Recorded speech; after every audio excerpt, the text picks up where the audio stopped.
Le Congo est confronté à de nombreux complots. Nous devons donc adopter des lois qui protègent nos terres et nos peuples natifs pour les 1000 prochaines années.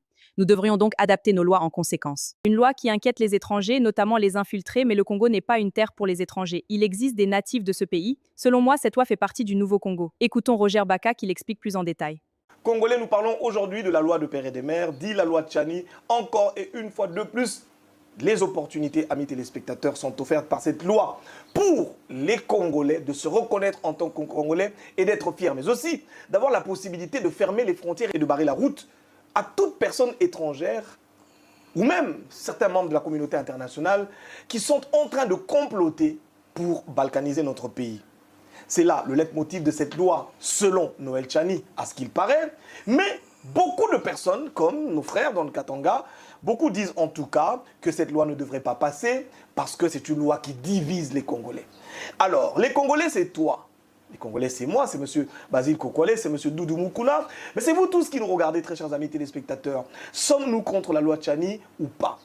Roger Baka, une fois de plus, bonjour. Bonjour Maïs. Est-ce que la loi Tchani, appelons-la comme ça, est opportune? Beaucoup de gens pensent que Mboka na mikolo ezana trouble, Mboka yana mubulu, bato bana nzala, ezali opportunité na tango oba kobimisa loi ya ndenge wana yana tina te.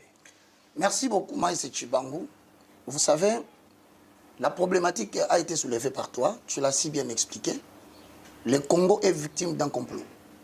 Un complot de balkanisation qui a déjà démontré ses preuves au Soudan, en faisant du Soudan du Nord l'ennemi du Soudan du Sud.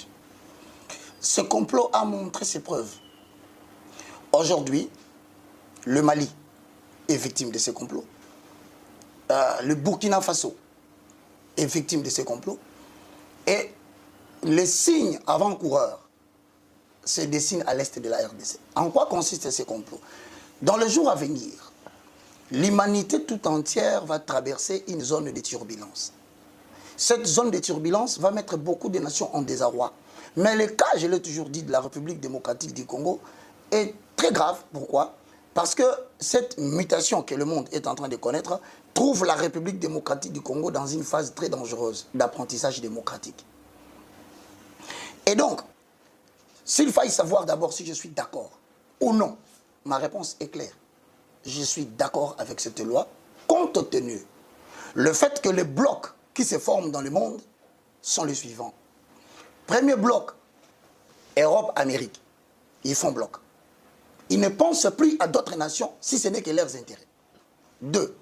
L'Europe-Asie. Macron est allé en Inde, en Chine.